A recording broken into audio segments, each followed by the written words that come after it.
લોકસભાની ચૂંટણીને હવે ગણતરીના દિવસો બાકી છે ત્યારે એબીપી અસ્મિતાએ રાજકોટના ખેડૂતોનો મૂડ જાણવા માટેનો પ્રયત્ન કર્યો। શું છે રાજકોટના ખેડૂતોનો મૂડ, સાંભળીએ। આગામી 23 એપ્રિલના રોજ લોકસભાની ચૂંટણી યોજાવાની છે ત્યારે રાજકોટ જિલ્લાના ખેડૂતો આપણી સાથે છે। આપણે ખેડૂતો સાથે સીધા વાત કરીશું। ખેડૂતોનો શું મૂડ છે, ખેડૂતોના જે ગ્રામ્ય વિસ્તારના શું પ્રશ્નો છે, આપણે એમની સાથે વાત કરીશું। શું કહેશો, તમારા વિસ્તારની અંદર શું પ્રશ્ન છે ને આ વખતની ચૂંટણીમાં કયા મુદ્દા લાગે છે તમને? આ વખતની ચૂંટણીમાં તો મુદ્દા અમારા ખેતી વિશેમાં પાણીનો પ્રશ્ન છે અને રોડ રસ્તા અત્યારે હાલેવા નથી અને ઘાસચારામાં અત્યારે ખેડૂતને કાંઈ માલને નાખવા માટેનું કાંઈ છે નહીં। તમે શું કહેશો, તમારા વિસ્તારની અંદર શું પ્રશ્નો છે? અમારા વિસ્તારમાં ઘણા પ્રશ્નો છે પણ ક્યાં કોઈ ઉકેલવાવાળા જ નથી। પાણીનો છે, રસ્તાનો છે, ચેક ડેમડાનો છે, બધા પ્રશ્નો જાજા છે પણ ક્યાં કોઈ કરે છે? કોઈ સોલ્વ કરવાવાળો નેતા જ નથી આવી રહી છે તો વચનો આપ્યા હતા એ પૂરા થયા છે? એકેય વચન પૂરું નથી થયું। તમે શું માનો છો, કયા કયા મુદ્દા રહેશે આ વખતની ચૂંટણીમાં? આ વખતની ચૂંટણીમાં સાહેબ પશુપાલનની અંદર ઘણી જગ્યાએ એવું બને છે કે પશુઓને પૂરતું ઘાસચારો મળતો નથી, જેના હિસાબે માલધારી ભાઈઓ અત્યારે ઘણી મુશ્કેલીમાં છે, જેના હિસાબે તેમને રોજિંદી જે દરરોજ આવક થવી જોઈએ એની જગ્યાએ તેમને મુશ્કેલી જાજી પડે છે।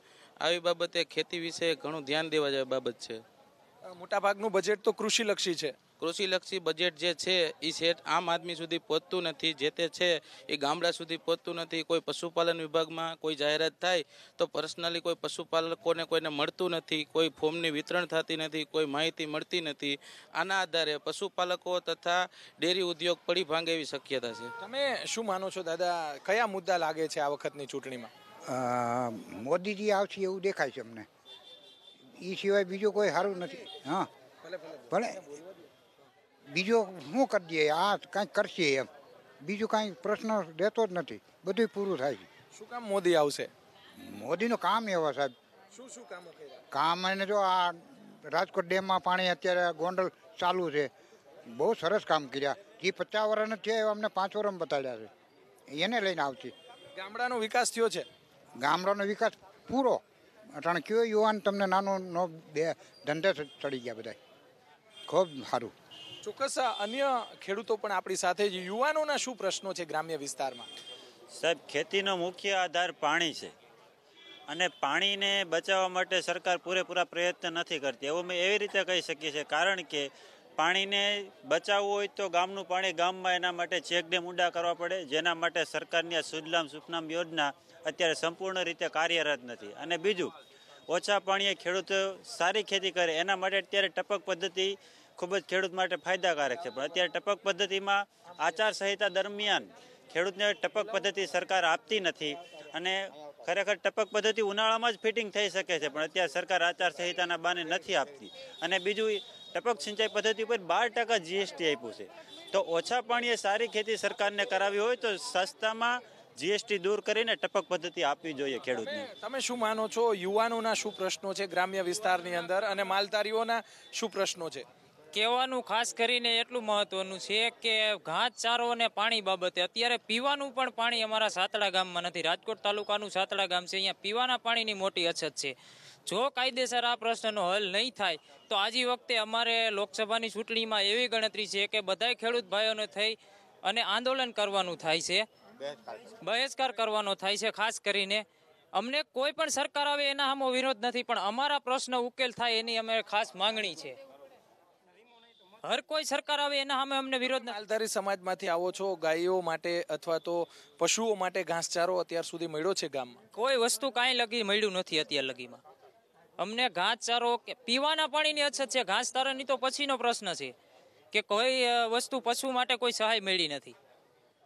તમે શું માનો છો, ખેડૂત આગેવાન છો, રાજકોટ જિલ્લાના અને કિસાન સંઘમાંથી આવો છો, કયા કયા પ્રશ્નો છે તમારા વિસ્તારની અંદર? અમારા વિસ્તારમાં જો પાણીનો છે, પછી ખેત તલાવડાનો છે, આ બધા પ્રશ્ન છે। અને જો આ વસ્તુનું ઓલું નહીં થાય તો અમે ચૂંટણીનો બહિષ્કાર કરશું। ચૂંટણીમાં મત નહીં, વીમો નહીં તો મત નહીં, બરાબર? એટલે ચૂંટણીનો બહિષ્કાર કરશું, એટલે જેટલી બને એટલું ગવર્મેન્ટ વહેલી સગવડતા કરે તો ખેડૂત બધાને બેનિફિટ થાય। તમે દાદા શું માનો છો, કયા ગામથી આવો છો? ગોલીડા. શું ગામની અંદર બધું મળી રહે છે? કાંઈ મળતું નથી, બધું અધોગતિ છે. આ લાઈટ નથી મળતી, કનેક્શન 2 વર્ષથી અટકાણું છે. ત્યાં અહીંયા કલેક્ટર સાહેબ પણ આવ્યો છે, હજી ત્યાં ક્યાં મજૂરી થતી નથી. અત્યારે શું રજૂઆત કરવા માટે આવ્યા છો? આ રજીસ્ટર આવડું આ કરવાનું, લાઇટનું કનેક્શન હાર્યું. કેટલા સમયથી આ નથી મળતું? કેટલા સમયથી?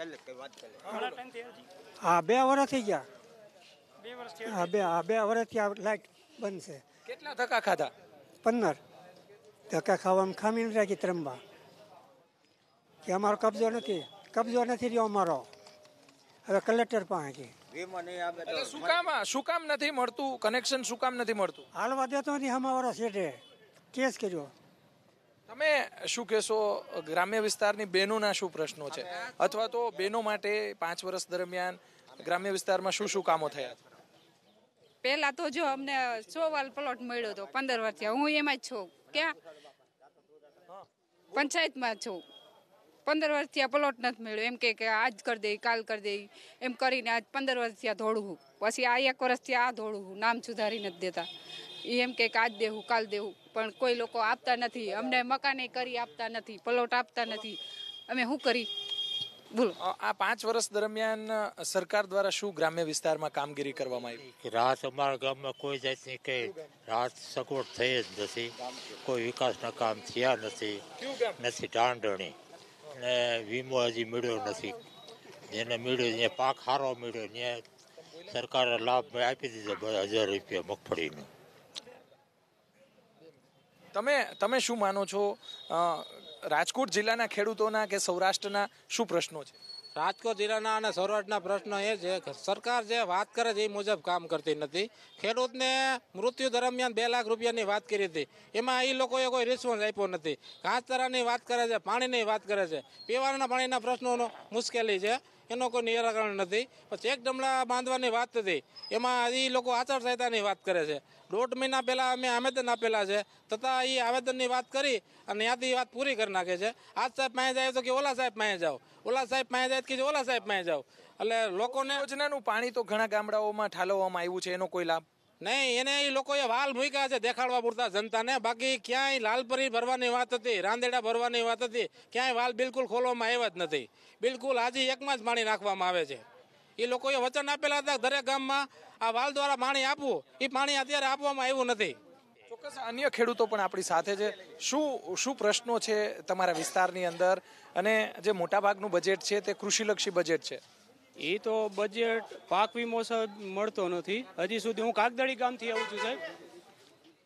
પહેલાં તો મારો પ્રશ્ન એ છે કે આ એબીપી અસ્મિતાના માધ્યમથી કે અમે લોકોએ 12 મહિનાથી પ્રધાનમંત્રી આવાસ યોજનાની સહાયના ફોર્મ ભરેલ છે, તો 12 મહિના સુધી હજી ધક્કા ખાઈ છીએ. હજી અમારો કોઈ પણ ઉકેલ આવ્યો નથી. 12 મહિનાથી પ્રધાનમંત્રી આવાસ યોજનાના ફોર્મ ભર્યા છે. ચોક્કસ અન્ય ખેડૂતો પણ આપણી સાથે છે. તમે ગ્રામ્ય વિસ્તારમાંથી આવો છો, ગ્રામ્ય વિસ્તારના મુખ્ય પ્રશ્નો શું, અને આ ચૂંટણીની અંદર ગામડાના લોકો શું જોઈને મત આપશે? પહેલી વસ્તુ તો એ વિકાસ થવો જોઈએ. જે સરકારે વચનો આપેલા છે, મોટી વાતી કરી છે કે આ કરી દેશું, તે કરી દેશું, કોઈ પણ જે વાત કરી છે એ પ્રમાણે વાત થઈ નથી. રોડના કંઈ ડેટા નથી, પાણીના કંઈ પૂરું પહોંચતું નથી. વાલ મૂક્યા છે, પાણી આપશું, લાલપરી ભરશું, વચનો આપ્યા છે, પાણી ભરાણું નથી, પાણી છોડ્યું નથી. અત્યારે ઢોરને પીવા માટે પણ પાણી નથી. દુષ્કાળમાં કોઈ સહાય મળી છે સરકારી? અમારે તો રાજકોટ તાલુકામાં અછત છે ને, એટલે કાંઈ મળ્યું જ નથી. પણ મારું ખાસ કહેવાનું એ હતું કે સરકાર જે સિટી તરફ જે પૈસાના હાથે વિકાસની દ્રષ્ટિ રાખે છે, એની 25% જો ગામડા બાજુ રાખે તો ગામડામાં માણસો જ રહે છે. અને ખેડૂત છે એ એક જગતનો તાજ છે, અનાજ ઉત્પાદન કરીને આખા દેશને નભાડે. તો એમાં 25% જો સહાય કરે તો ખેડૂતે જીવે, એના માલઢોર આરામથી જીવે. આવી અમે સરકારની જરાક દ્રષ્ટિ જો ગામ તરફ રાખે તો સારું. એમ ચોક્કસ રાજકોટ તાલુકાના અલગ અલગ વિસ્તારના ખેડૂતો આપણી સાથે હતા. ત્યારે કહી શકાય કે લોકસભાની ચૂંટણીને લઈને આ હતો રાજકોટ તાલુકાના ખેડૂતોનો મૂડ. કેમેરામેન મોહિત લાઠિયા સાથે પરાક્રમસિંહ જાડેજા, એબીપી અસ્મિતા, રાજકોટ.